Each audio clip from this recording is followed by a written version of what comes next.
The ambassador mocked her human reflexes until she caught his poisoned dagger mid-throw. Then he stopped mocking and started running, which honestly was the smartest decision he'd made all day. Let me tell you about the moment I learned that insulting a human's reaction time is like challenging a plasma cannon to a quick-draw contest.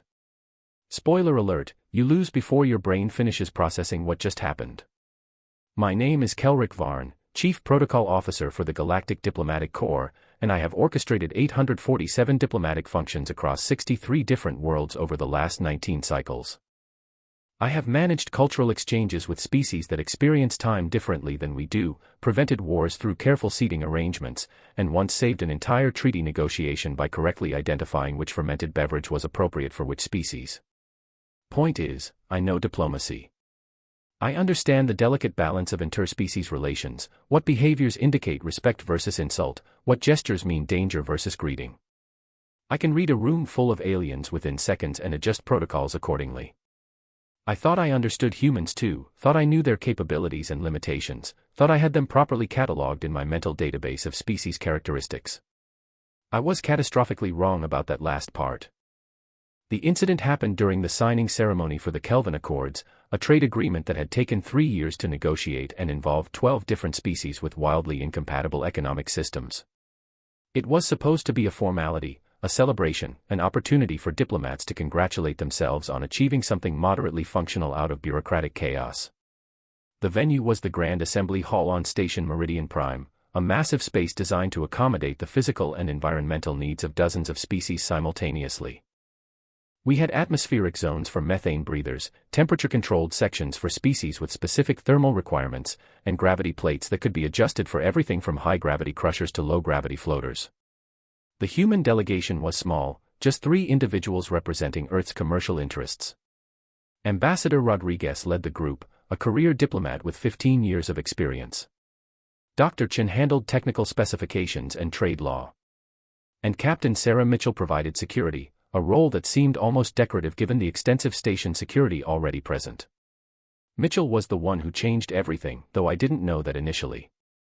She looked utterly unremarkable by diplomatic standards, maybe 168 centimeters tall, athletic build but not imposing, wearing a simple dark uniform with minimal ornamentation.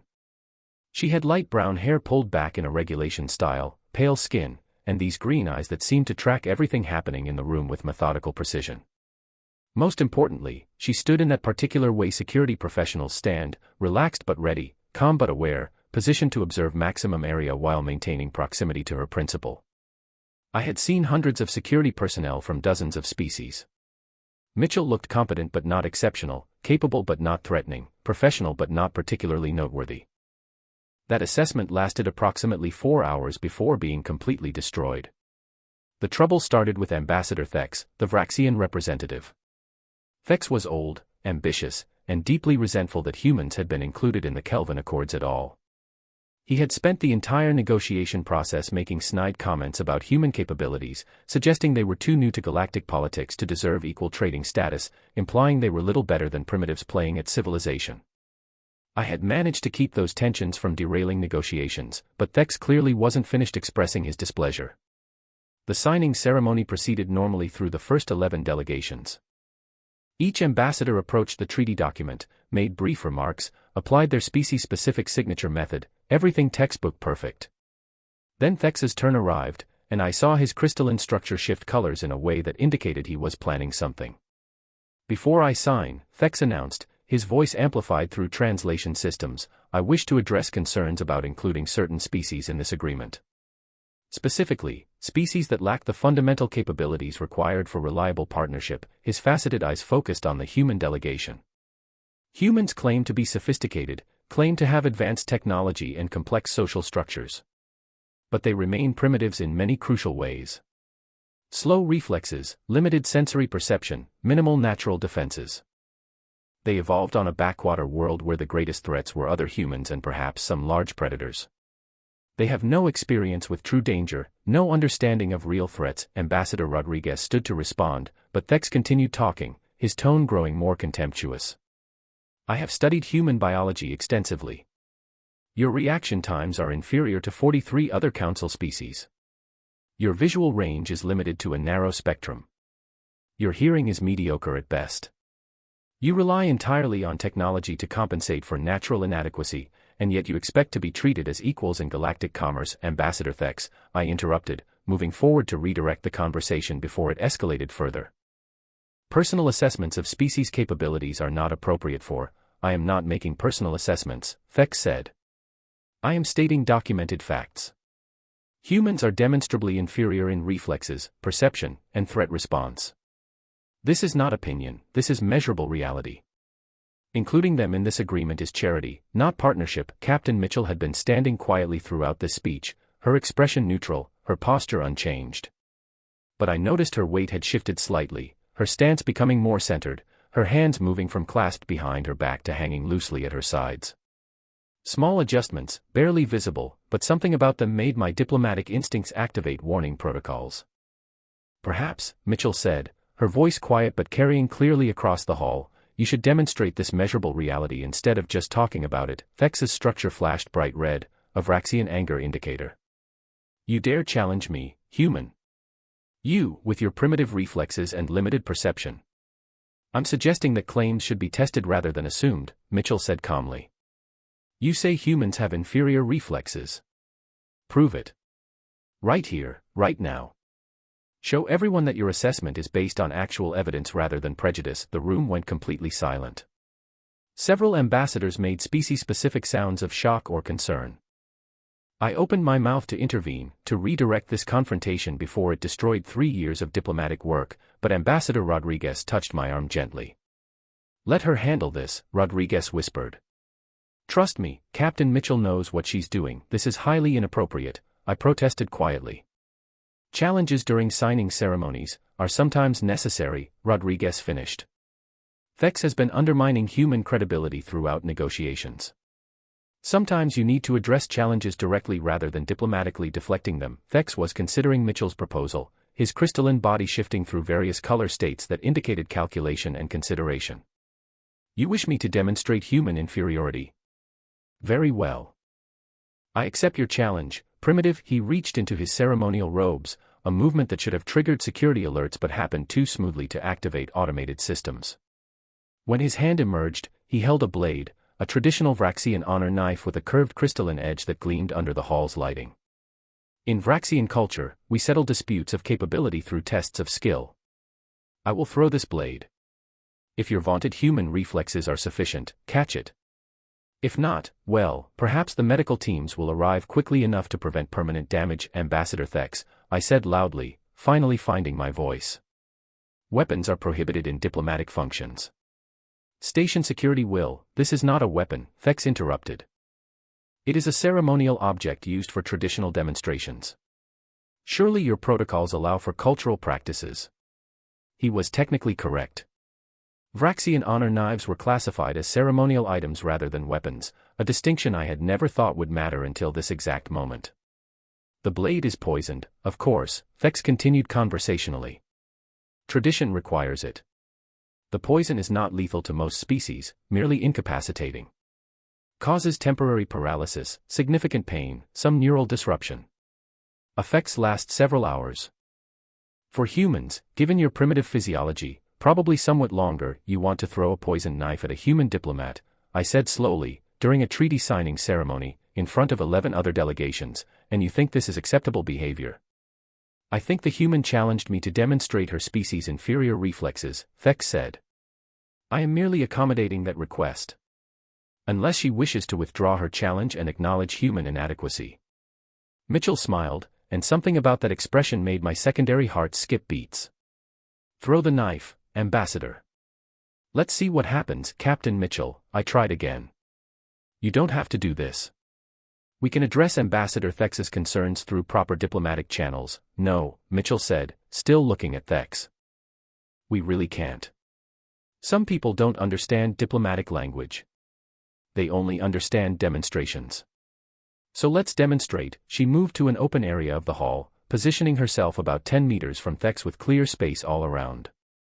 Her stance was relaxed, hands at her sides, weight balanced. She looked like someone waiting for a shuttle, not someone about to have a poisoned blade thrown at her. Whenever you're ready, Ambassador, she said. Thex shifted his grip on the knife, his crystalline structure glowing with what I recognized as Vraxian satisfaction. He was enjoying this, enjoying the opportunity to humiliate a human publicly, to prove his point about human inferiority through direct demonstration. "Your funeral, primitive," he said, and threw the blade. What happened next took maybe 2 seconds total, but I'm going to describe it in detail because those 2 seconds redefined my entire understanding of human capabilities. The throw was professional, fast, perfectly aimed at Mitchell's center mass. The blade tumbled through the air with the kind of precision that comes from years of practice.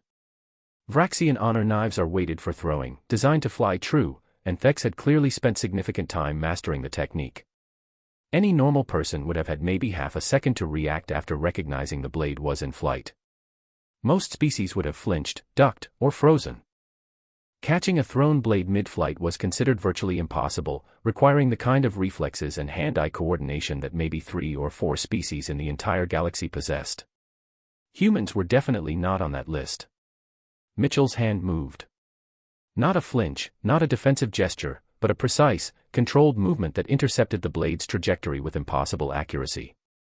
Her fingers closed around the handle, not the blade, thank whatever deities existed, and suddenly she was standing there holding Thex's ceremonial knife like someone had just handed it to her politely. The entire room went silent. Mitchell examined the blade with casual interest, turning it to catch the light, checking the edge that gleamed with crystalline sharpness and whatever poison Thex had applied. "Nice balance," she observed. "Good weight distribution.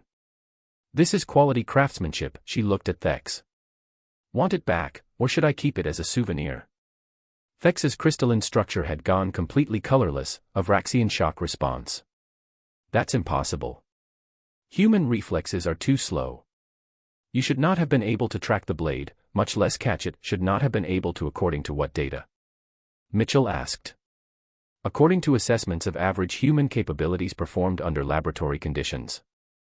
Because I hate to break this to you, Ambassador, but I'm not average, and this isn't a laboratory." She walked toward him, still holding the knife, her movements unhurried.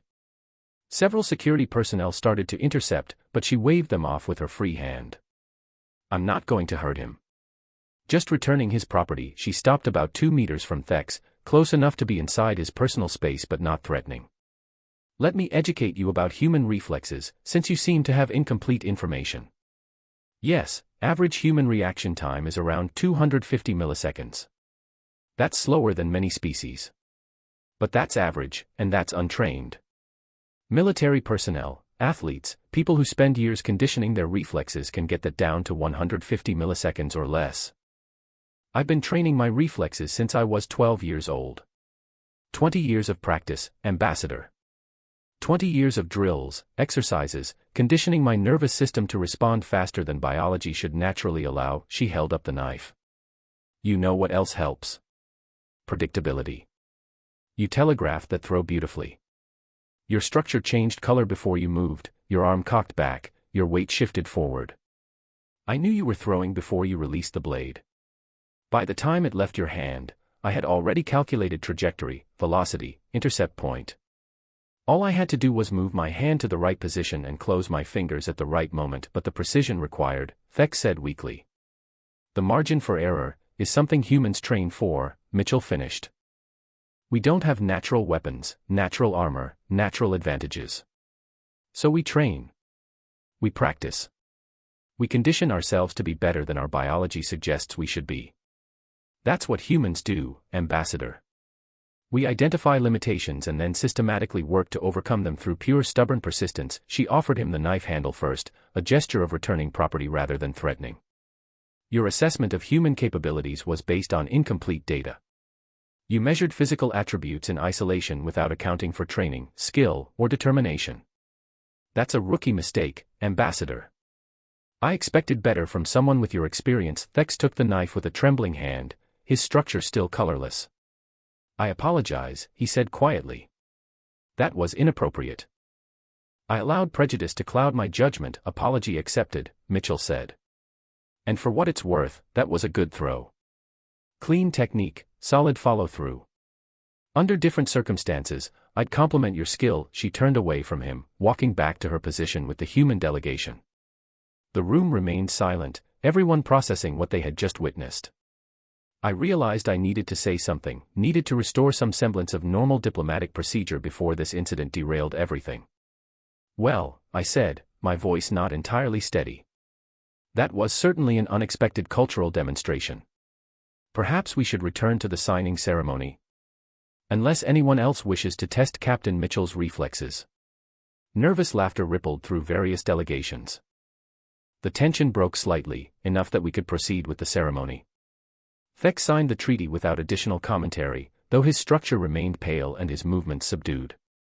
The remaining delegations completed their signatures efficiently, everyone suddenly very aware of the human security captain standing quietly to one side. After the ceremony concluded and delegates began mingling for the reception portion, I approached the human delegation. Captain Mitchell was drinking something from a small glass, her expression calm like she hadn't just caught a poisoned blade mid-flight in front of the entire diplomatic corps. "Captain Mitchell," I said. "That was quite possibly the most dramatic thing I've ever witnessed at a treaty signing." "Sorry about that," she said, though she didn't sound particularly sorry. But Thex needed to be dealt with. He was going to continue undermining human credibility, creating problems for future negotiations.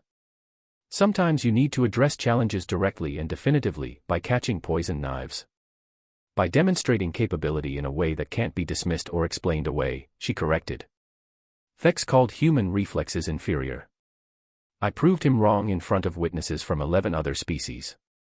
Now when humans negotiate future agreements, people will remember this demonstration. They'll think twice before assuming we're limited by our biology. "You could have been seriously injured," I pointed out. "That blade was poisoned, I knew what I was doing," Mitchell said. "I've trained for situations like this, scenarios where you need to make a point through physical demonstration. The risk was calculated and acceptable." "How did you know you could catch it?" "I didn't know absolutely," she admitted. "But I was pretty confident. I've caught faster objects in training, under worse conditions. Plus, like I told Thex, he telegraphed the throw beautifully. I had plenty of time to calculate the intercept." Ambassador Rodriguez joined us, smiling.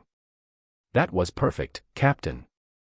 Exactly what we needed." "You knew she was going to do this," I said, understanding suddenly. "This was planned, not planned exactly," Rodriguez said. "But anticipated. We knew Thex would make some kind of move, knew he couldn't resist trying to humiliate us publicly. Captain Mitchell was prepared to respond appropriately if opportunity presented itself." "Catching a poisoned blade is your definition of appropriate. Demonstrating superior capability in response to challenges about inferior capability." "Yes, that's appropriate," Rodriguez said. Thex was counting on human reputation for limited reflexes. He thought throwing the blade was safe, that Mitchell would dodge or flinch or freeze, proving his point about human inadequacy. Instead, she did something that supposedly only 3 or 4 species in the galaxy can do. That's called turning an opponent's assumptions into weapons against them. I thought about that while watching various delegates approach Mitchell with new respect, asking questions about human training methods, making conversation that suggested genuine interest rather than dismissive tolerance. The dynamic had shifted. Humans were no longer the primitive newcomers who needed to prove themselves worthy. They were the species whose security captain had just demonstrated reflexes that defied documented biological limitations. Over the following hours, I learned more about human capabilities than 3 years of diplomatic interaction had taught me. Learned that humans trained obsessively to overcome natural limitations, that their military and security forces spent thousands of hours conditioning reflexes far beyond average baselines, that human athletes and specialists regularly achieve things that laboratory assessments suggested should be impossible. The thing is, Dr. Chen explained to me over drinks, humans have always been really good at pattern recognition and prediction. That's how we survived on Earth. We couldn't outrun most predators, couldn't outfight most large animals, so we learned to predict behavior, anticipate threats, position ourselves optimally. Captain Mitchell wasn't just reacting to that blade, she was predicting its trajectory based on Thex's body language, preparation, and throwing technique. By the time the blade was in flight, she had already run calculations and started moving. That seems like an extraordinary amount of cognitive processing for a split-second decision, I said. It is, Chen agreed. That's what training does. It automates complex decisions, turns conscious processing into subconscious reflex. Mitchell has caught thousands of thrown objects in training. Her brain doesn't have to think about the mechanics anymore, it just executes based on pattern matching and muscle memory, so her reflexes aren't actually faster than human biological limits. Her physical reaction time is only slightly better than average, Chen said. Maybe 170 milliseconds versus 250 for untrained humans. The real advantage is prediction and preparation. She starts moving before most people would recognize there's a threat, because she's already processed the precursor signals and initiated response.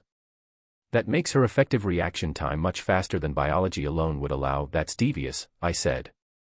That's survival, Chen corrected. Humans evolved dealing with threats that could kill us easily.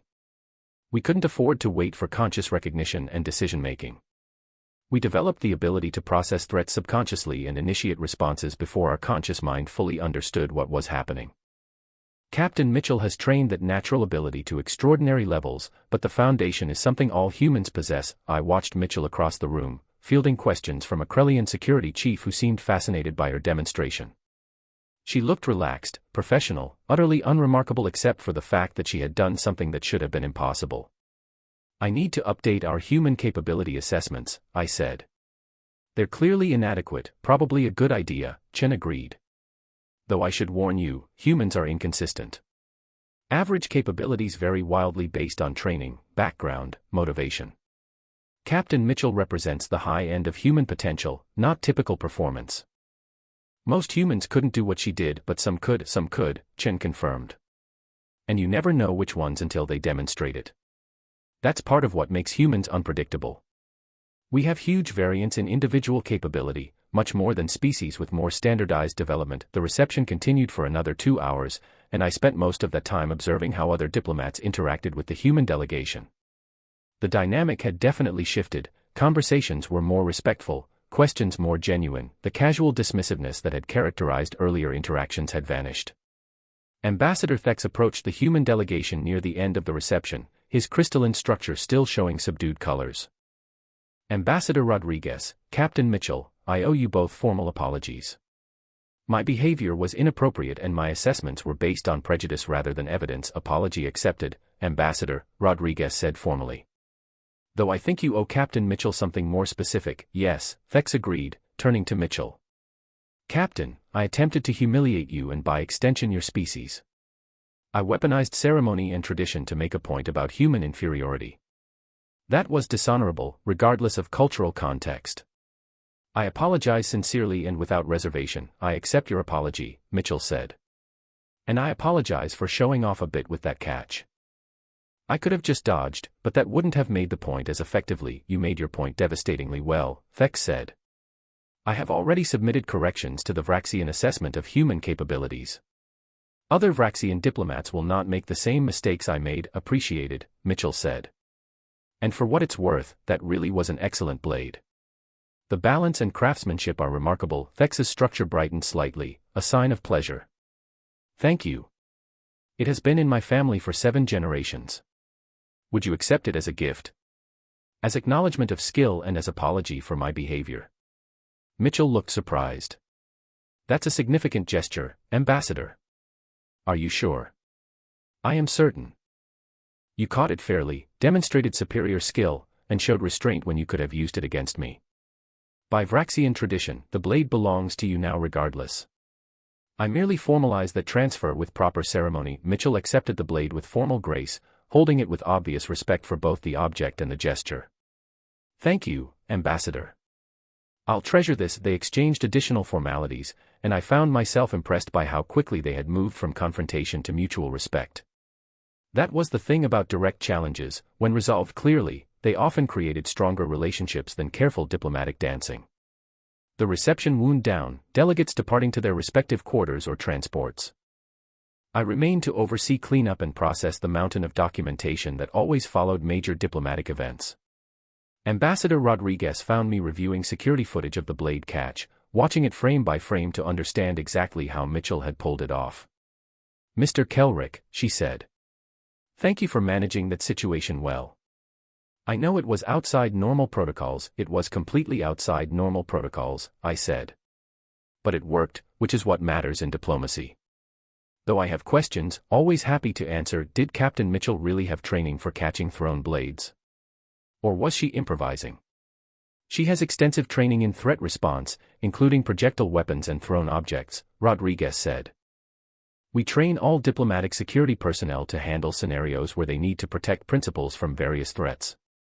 Catching a thrown blade is advanced technique, not something everyone masters, but Mitchell is exceptionally skilled, and you were confident she could pull it off.